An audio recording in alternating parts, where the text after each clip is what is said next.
Muy buenos días, chicos y chicas. Vamos a tratar en el día de hoy tres conceptos súper interesantes sobre las ciencias naturales. Recuerden que estamos introduciendo y vamos a introducir esta unidad 1. Cuando hablamos de la unidad 1, vamos a hablar de la ciencia como tal. Y entonces vamos a tratar tres conceptos aquí súper interesantes. Primero, ¿qué es ciencia? El segundo concepto, ¿qué es el conocimiento? ¿Y cuáles son los tipos de conocimiento? Y vamos a ver un tercer concepto que se va a tratar sobre lo que es una pseudociencia. ¿De acuerdo? Entonces vamos a ver esos tres conceptos, vamos a ir explicando poco a poco al paso. Y vámonos con el primer video. O estrellas y telescopios. En muchos casos, cuando menciona ciencia, las personas piensan en batas blancas, reacciones químicas o estrellas y telescopios. Y aunque eso es en parte correcto, esto no refleja a todas las ciencias. Así que, ¿habías pensado qué es ciencia? La palabra ciencia viene del latín scientia, que significa conocimiento, y a través de la historia. Entonces ya vemos que dentro de esa palabra ciencia, ¿verdad que sí? Viene el significado, el etimológico es ciencia, que de por sí está la otra palabra que vamos a ver luego, que se llama conocimiento. ¿De acuerdo? Ciencia es eso, conocimiento. Vamos a ver que es como un paquete integrado de un conjunto de conocimientos, conjunto de saberes. ¿De qué? De una situación en específico, de algo en específico. Y vemos entonces que ese algo en específico viene siendo su objeto de estudio. Por eso es que cuando introducimos una ciencia, vamos a hablar, ¿qué son las ciencias naturales? ¿Cuál es su objeto de estudio? La naturaleza. Si hablamos, por ejemplo, de otra ciencia, las ciencias matemáticas, ¿cuál es su objeto de estudio? Los números. Entonces, por ahí María se va. Entonces, vamos a hablar siempre de que una ciencia es un conocimiento y que como conocimiento tiene un objeto de estudio. Seguimos. Muchas personas han intentado definir ciencia. Por ejemplo, la Real Academia Española explica que la ciencia es el conjunto de conocimientos obtenidos mediante la observación y el razonamiento sistemáticamente estructurados, y de los que se deducen principios y leyes generales con capacidad predictiva y comprobables experimentalmente. De por sí, entonces, esta definición, como dice aquí, que la ciencia es un conjunto de conocimientos obtenido de que mediante la observación y el razonamiento sistemáticamente estructurados, y de los que se deducen principios y leyes generales con capacidad predictiva y comprobables experimentalmente. Básicamente, me están dando pie al próximo tema que vamos a tener después de este, que es sobre el método científico. Vamos a ver que el primer paso del método científico es la observación. Entonces, luego que yo observo, ¿qué yo tengo que hacer? Yo tengo que razonar de manera ordenada, de manera sistematizada, no a lo loco. La ciencia no es hecho a lo que venga mi bon, a lo loco. No, para nada. Es algo directamente sistematizado, esquematizado, ordenado. Y de ahí, ¿qué voy a sacar de esa investigación? No se va a quedar en el aire, sino que de ahí yo voy a sacar leyes, principios, teorías, que vamos a ver qué es cada una de esas cosas más luego, con capacidad predictiva, que tiene la capacidad de inducir, de decir que va a pasar algo sin haber pasado. Por eso es que viene aquí en la ciencia que tiene una capacidad predictiva. Y además de ser predictiva, es comprobable, experimentalmente. Como dice ahí, a través de la experimentación yo puedo ver si eso es verdad o es falso. Y ahí es que vienen las leyes, vienen las teorías, vienen los principios.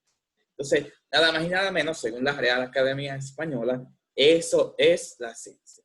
Pero personalmente la definición que más me gusta a mí es la de la Enciclopedia Británica. Para ellos, la ciencia es un sistema ordenado de conocimientos estructurados que construye y organiza el conocimiento en explicaciones comprobables y predicciones acerca del universo. Esta definición me gusta porque justamente, a mi parecer, la ciencia es algo que nos permite ir tomando información que vamos adquiriendo por medio de nuestros sentidos y organizarla de manera que nos permite explicar e incluso predecir qué es lo que va a suceder en cualquier parte del universo, sea desde lo más grande que existe, como el universo mismo, hasta las partículas subatómicas, pasando por, obviamente, los comportamientos humanos. Aunque si Entonces, esa parte de predecir es súper interesante de la ciencia como tal. Y ahí vamos a poner a la meteorología, por ejemplo, cuando tenemos un fenómeno atmosférico que va a atacar, o vamos a decir, a, va a afectar a nuestro territorio, ya los meteorólogos tienen una capacidad predictiva, porque saben cuándo va a pasar, en qué momento va a pasar, cuáles pueden ser los posibles daños. Entonces, eso es lo chévere de la ciencia como tal. La astronomía, por ejemplo, tiene esa capacidad predictiva. Muchas veces dicen los astrónomos, bueno, va a caer tal en tal lugar, en tal sitio. Entonces, eso es lo que se le conoce como capacidad predictiva de la ciencia. siendo honestos, la definición de la Asociación Psicológica Americana tampoco está nada mal. De acuerdo a la APA, la ciencia es el estudio sistemático de la estructura y el comportamiento en el mundo físico, natural y social, lo cual incluye la generación, investigación y acumulación de datos, además de las pruebas de hipótesis y la formulación general de leyes y teorías. Por lo tanto, hay muchas instituciones que tienen su propia definición de ciencia, pero si te fijas, coinciden en diversos puntos. Por ejemplo, en las tres definiciones se menciona que los conocimientos están sistemáticamente estructurados, que estos conocimientos se ponen a prueba, que permiten explicar y predecir muchos fenómenos y también se menciona que permiten generar principios, leyes y teorías. Entonces, si tuviera que hacer una definición de ciencia, sería la siguiente. La ciencia es el estudio, construcción y organización sistemática de conocimientos estructurados acerca del mundo físico, natural y social. Dicho conocimiento permite realizar investigaciones, generar hipótesis, leyes y teorías comprobables, las cuales posibilitan explicar, predecir, razonar y generar nuevos conocimientos acerca de distintos fenómenos. Ahora, no soy experto en filosofía de la ciencia ni nada por el estilo, pero esta definición que acabo de proponer se puede dividir en tres niveles. En primer lugar, se habla de la construcción y organización de conocimientos, lo cual es la base de toda la ciencia, y que con base en eso se realizan las hipótesis, leyes y teorías que deben de ser comprobables, y que a su vez, usándolas, podemos explicar, predecir, razonar y generar conocimientos de las cosas que suceden a nuestro alrededor, lo cual nos lleva de regreso a la construcción y organización de conocimientos. Ahora, esta definición ni de chiste es perfecta, pero siempre todo puede mejorarse. Y saber qué es ciencia ayuda a obtener más y mejor conocimiento en las investigaciones. Por ejemplo, si un científico realiza una investigación sobre cualquier cosa, es casi seguro que realizará observaciones o experimentos, lo cual llevará a que se generen y acumulen datos, lo que permitirá que se comprueben o rechacen hipótesis, lo que a su vez llevará a que se hagan leyes y teorías. Y todo esto tiene bastante que ver con cualquiera de las definiciones de ciencia que se han mencionado. Ahora, si quieres saber los pasos del método científico, checa este video, vínculo aquí. Entonces, chicos, su primera asignación va a ser la siguiente. Según las definiciones que él dio de ciencia, ya sea por la APA, ya sea por la Academia Británica, ya sea por la Real Academia de la Lengua Española, ustedes van a tomar esas definiciones y van a construir una definición propia. Van a decir entonces cuál es su definición. Esa es su primera asignación.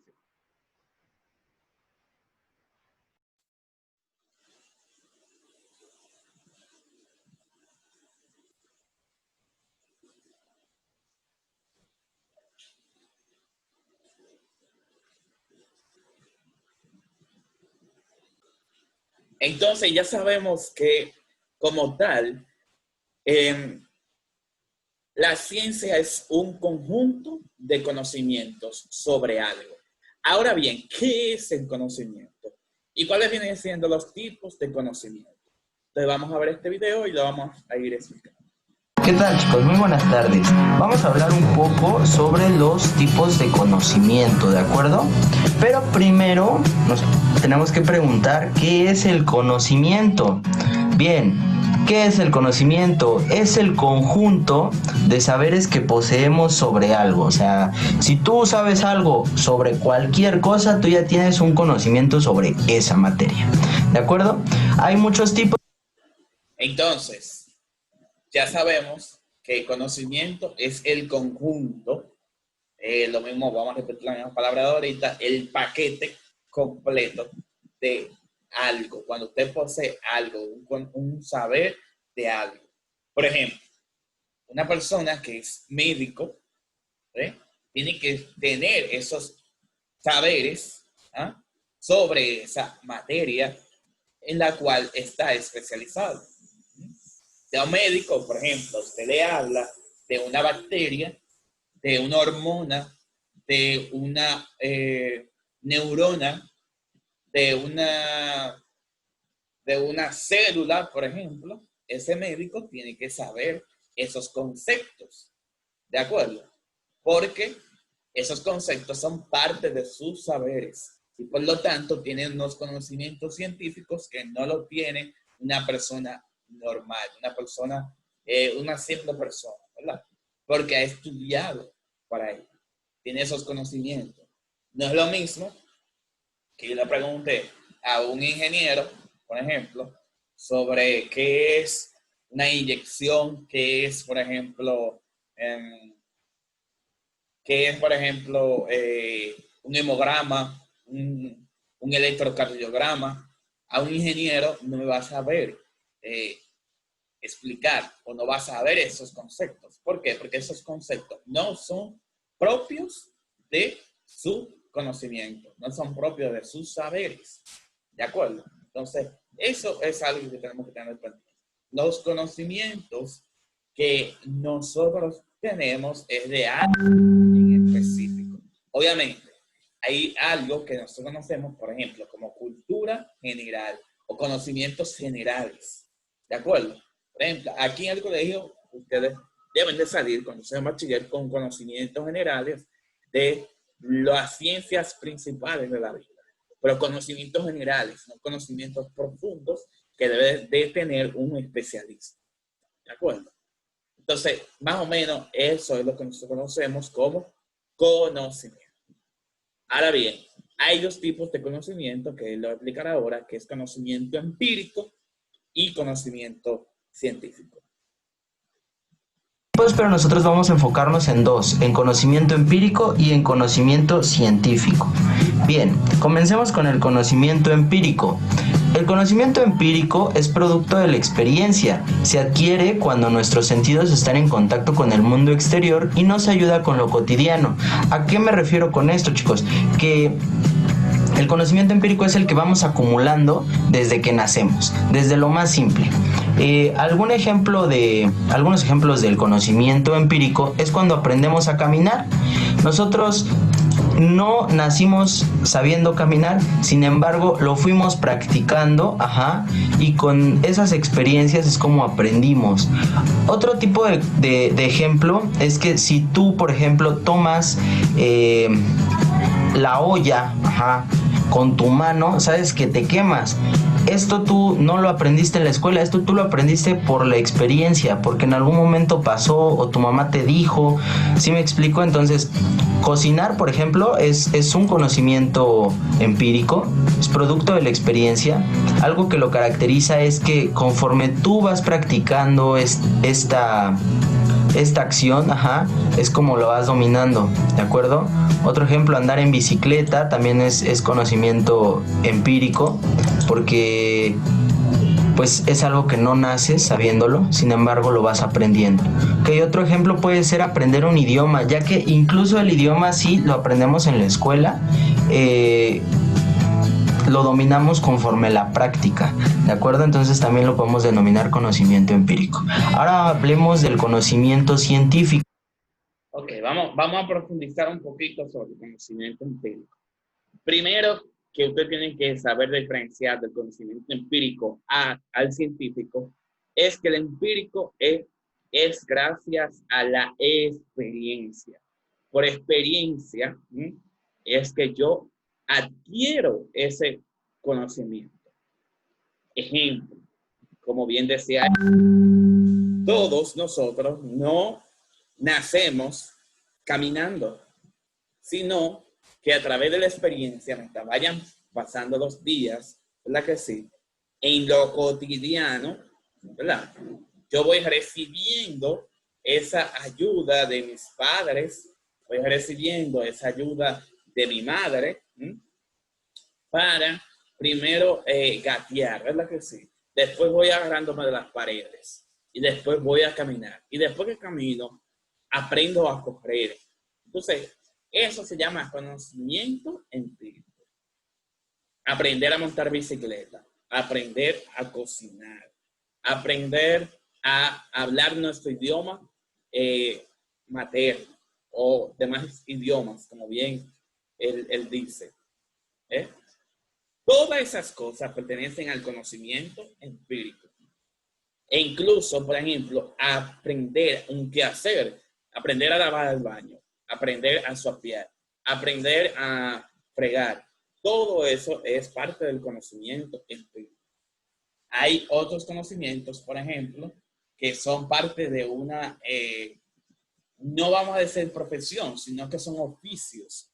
Por ejemplo, que nos los enseñan mucho en nuestra casa. Si mi papá es, por ejemplo, fotógrafo, yo voy a aprender de fotografía. Si mi papá lo que es de ebanistería, ebanistero, ¿verdad? Ebanista. Mi papá es ebanista, entonces yo voy a aprender parte de su oficio, porque él me va a llevar a hacer ese oficio junto con él. Pero no quiere decir que eso sea un conocimiento científico, porque recuerden que lo estoy adquiriendo a través de la experiencia. ¿De acuerdo? Lo estoy adquiriendo a través de la experiencia. Otro conocimiento empírico que era muy común, ya no es tan común en nuestro país, son las comadronas. Las comadronas. ¿Qué eran las comadronas? Bueno, anteriormente no se iba a un hospital a tener un muchacho, dígase a parir, dígase a dar a luz, sino que las mujeres, había una señora que tenía esos dotes, ¿verdad que sí? Que era partera, también se le conoce así, y era la que se encargaba en la comunidad de realizar los partos. Por lo tanto, eso es un conocimiento empírico. Se da mucho eso en las familias de las comadronas, que se va pasando de generación en generación. Ah, mi abuela hacía eso, mi mamá lo hacía. Mi hija también lo hace, por lo tanto, yo también lo hago. Entonces, eso va pasando de generación en generación.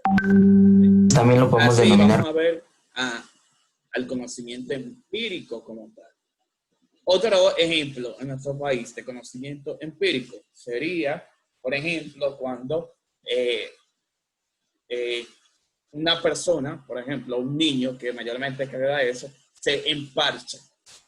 El que se emparcha no va al médico, no va al hospital, sino que va y lo lleva a donde un brujo, ¿verdad que sí?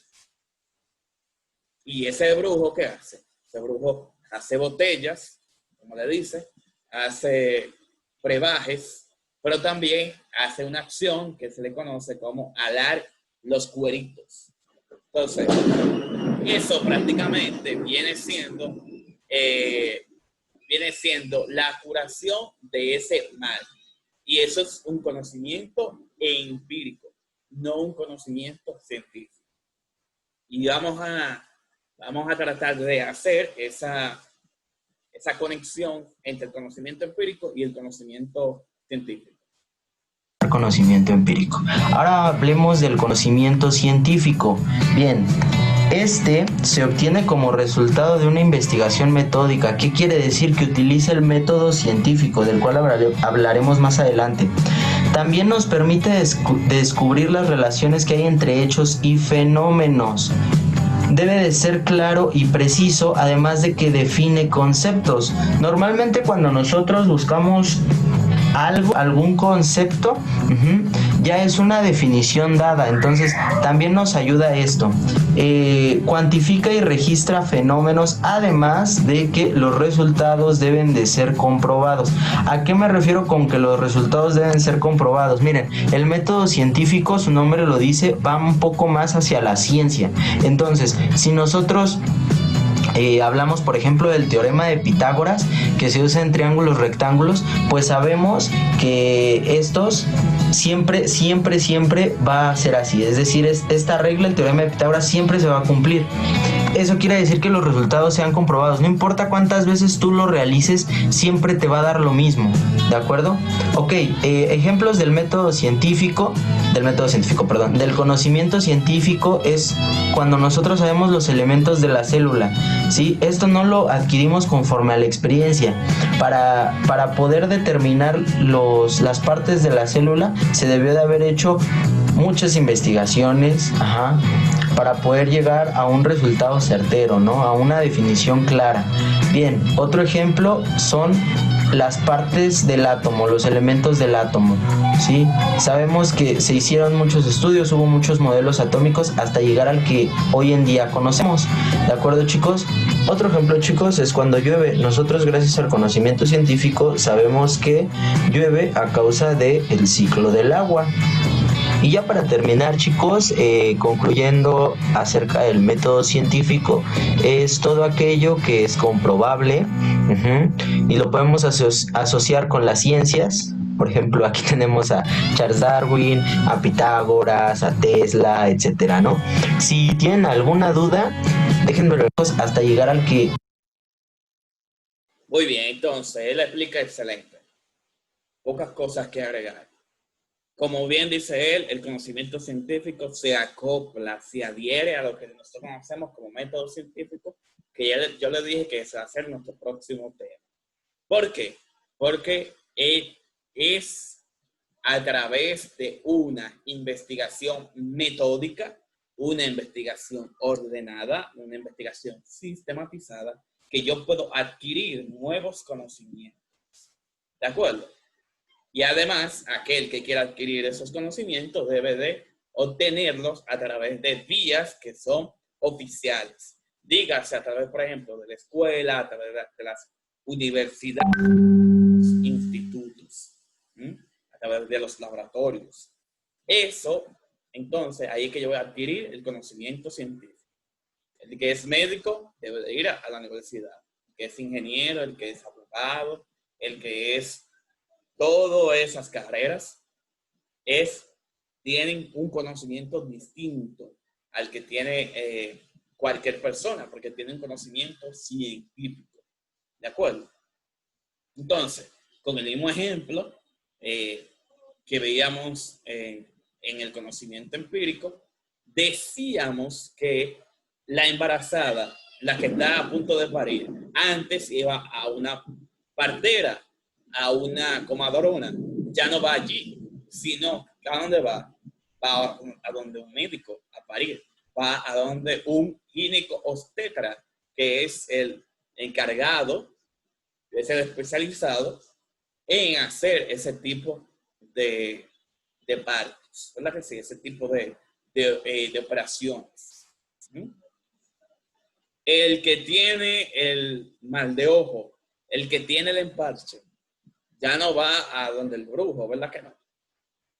Ya no va al sanador, ¿no? No, va al médico también. Va al gastroenterólogo, o va al psicólogo, o va al psiquiatra, o va a donde sea, a donde quiera y a donde sea que sea, pero a donde un especializado. Entonces, por eso es que cada día más vamos viendo que el conocimiento científico va desplazando de una forma muy importante y muy interesante lo que es el conocimiento empírico. Entonces, yo espero que ustedes comprendan cuál es la diferencia que hay entre esas dos cosas, el conocimiento científico y el conocimiento empírico. Y voy a ver si lo comprenden de verdad. Su segunda asignación es, van a establecer diferencia entre conocimiento científico y conocimiento empírico. Y luego van a colocar ejemplos de cada uno, como yo acabo de hacer.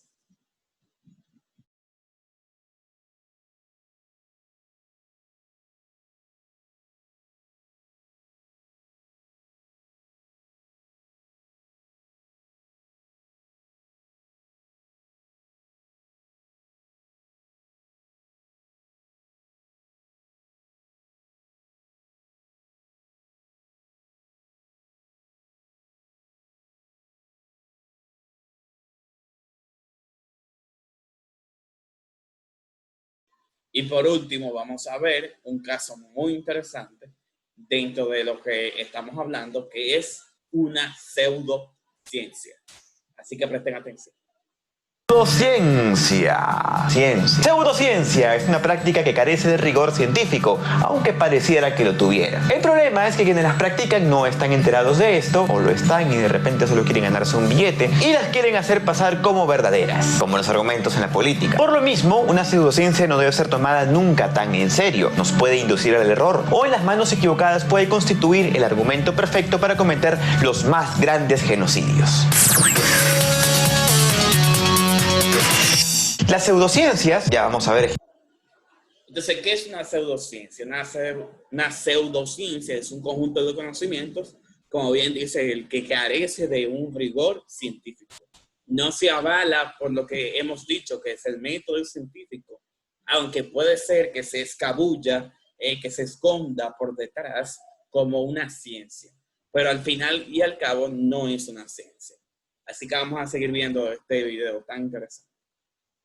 Ejemplos de esto son totalmente impredecibles. Algunas parten del error y sientan sus bases en la necedad, como por ejemplo la radiestesia. La radiestesia es la creencia de que se pueden encontrar sustancias como el agua u otros minerales utilizando instrumentos sencillos como una vara en forma de Y o un péndulo. Los que practican radiestesia son llamados saoríes y son estos señores que por lo general los encuentras a veces en documentales buscando agua o a lo mejor en investigaciones paranormales tratando de buscar alguna presencia extraña. La radiestesia es una práctica que viene desde la Edad Media, aunque algunos sugieren que puede venir de miles de años atrás. Sin embargo, la ciencia ya demostró que es imposible tener percepciones electromagnéticas con los objetos que estos señores sugieren. Lo más probable, como señalan los investigadores, es que todo se trate de un fraude, o quizás que sean movimientos inconscientes que realizan los mismos saoríes al manipular sus herramientas. Aún así, la radiestesia se sigue practicando y hay personas que le siguen dando importancia al tema. Sin embargo, no todas las pseudociencias parten de un error tan grave. Hay algunas pseudociencias que por el contrario aportaron a otras ciencias o le dieron origen a una. Por ejemplo, hablemos de la alquimia. Hoy por hoy practicar alquimia es practicar una pseudociencia, pero hubo una época lejana en la que practicar alquimia era practicar ciencia. La alquimia era practicada por grandes genios de la humanidad como Isaac Newton o Leonardo da Vinci. Según muchos estudiosos, la alquimia dio origen tiempo después a la química. Sin embargo, hay otras pseudociencias que no. Entonces, como vamos viendo aquí, la alquimia como tal es lo anterior, ¿verdad? Lo pre de lo que hoy conocemos como química, ¿de acuerdo? Los alquimistas, como Isaac Newton, dieron vida a lo que nosotros conocemos hoy como química, ¿de acuerdo? Y es lo que vamos a ver nosotros durante este primer periodo, ¿de acuerdo? Este primer periodo y segundo periodo. Seguimos.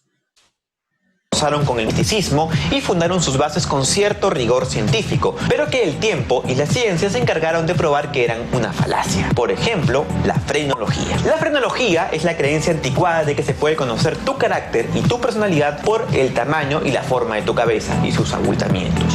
Los frenólogos, así se les llamaba a los que practicaban la frenología, tenían mapas de las cabezas de todas las personas. Y eran tan valorados en su momento que incluso la policía contaba con ellos para determinar qué sujeto era culpable o no de un crimen. ¡Ey tú, el de la cabeza rara! ¡Al calabozo! Tienes... Desde 1800 hasta 1840 todos aceptaban la frenología como una nueva rama de la ciencia. Sin embargo, luego se desacreditó y hoy día está más muerta que el futuro laboral de un filósofo. Sin embargo, la frenología aportó a otras ramas de la ciencia, como la craniotomía, ya no en el estudio de la personalidad de cada individuo, sino en la medición para saber el índice cefálico de distintas especies animales, a menudo extintas. Además de la frenología viene la idea de que el cerebro es el órgano de la mente y que cada parte del cerebro cumple funciones localizadas. Pero a veces las pseudociencias dejan de ser tan inofensivas y se convierten en auténticas armas ideológicas con el destino de eliminar a poblaciones enteras. Si se te pasó por la mente la Alemania nazi y viste campos de concentración, entonces debes saber que detrás de todo esto hubo una pseudociencia tan creíble que gozó de gran aceptación hasta mediados del siglo XX. Se hicieron muchas investigaciones, se escribieron muchos libros y hasta fue apoyada por grandes intelectuales como Nikola Tesla. Me refiero a la eugenesia. Ya, no voy a caer en la falacia de decir que la eugenesia es mala porque la aplicaron los nazis o que no tiene rigor científico, aunque esto es muy complicado. En cierta forma, la lógica y las pruebas la apoyan. En cierta forma. Vamos a ver, etimológicamente eugenesia significa uno mismo se genera, lo cual refiere a la autoevolución humana, lo que en la práctica significa llevar a cabo una limpieza étnica para impedir que genes débiles afecten a la evolución de las especies y así en un futuro no muy lejano contar con seres humanos más fuertes y más inteligentes. Suena bonito como una idea filosófica, en teoría es perfecta porque sí, pero en la práctica vemos que tiene algunos defectos ya que no cumple con el método científico. Me explico, se pueden hacer muchos experimentos sobre el tema, pero ¿quién juzga que la hipótesis es verdadera o falsa? No se puede ser juez y parte. El futuro es muy cambiante, en realidad no podemos decir qué tipo de genes son los que nos sirven para poder afrontarlo mejor. Y si me permiten dar mi humilde opinión, ya que es un tema bastante debatible, podría decir que la unión, la fusión de todas las razas nos podría dar más fortalezas que la selección de una sola. Y ahora para ir terminando vamos a hacer un top 10 de pseudociencias. Ya sé que probablemente la mención de alguna de ellas vaya en contra de tus creencias o tus intereses, pero no me culpes a mí, culpa más bien a la madre ciencia que no admite estos conceptos. Perros. Número 10. La ufología, que no refiere a la creencia de que exista vida en otros mundos, sino al estudio de supuestos visitantes de otro planeta.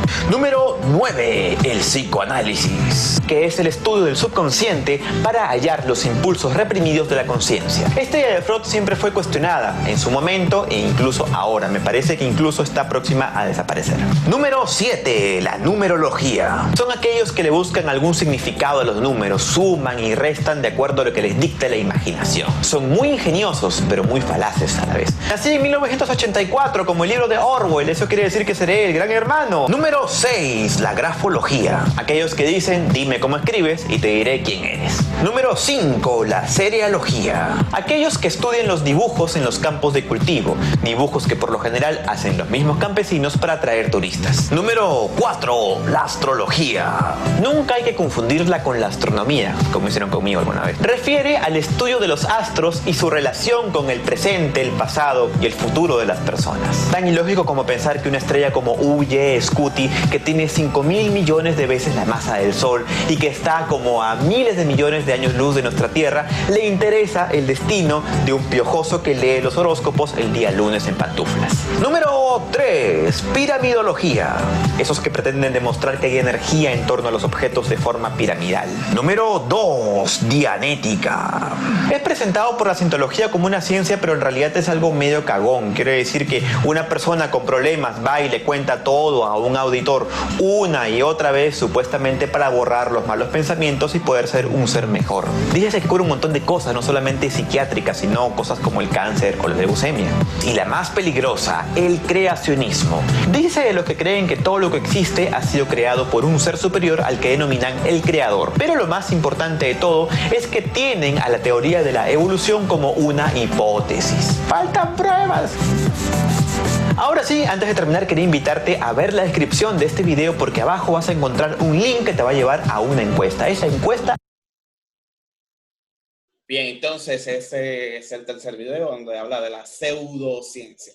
Recuerden que el prefijo pseudo significa falso, falso. Entonces, por lo tanto, pseudociencia es lo mismo que yo decir ciencia falsa, ¿de acuerdo? Pues yo digo pseudópodo, ¿verdad? Pseudo es falso y podo es pie, por lo tanto tiene falsos pies. Por ejemplo, la amiba como tal es un pseudópodo. Eso más adelante, cuando ustedes estén en biología. Pero que aprendan que pseudo significa falso. Entonces, chicos, su asignación para el día de hoy, ustedes van a hacer lo siguiente. O sea, es la tercera asignación ya. Van a tomar 5 pseudociencias que le llamen la atención y la van a definir. ¿De acuerdo? 5 pseudociencias. Pueden ser de las que él dijo en el video o pueden ser otras, como otras que usted conozca. Por ejemplo, la telequinesia, que yo vi que él no la mencionó. Es algo muy, muy famoso. La teletransportación también. Esa es una pseudociencia. Y por ahí, María Seba, hay muchísimas. Hay muchísimas. Entonces, ya ustedes saben, chicos, nos vemos en la próxima clase. A hacer esas 3 asignaciones.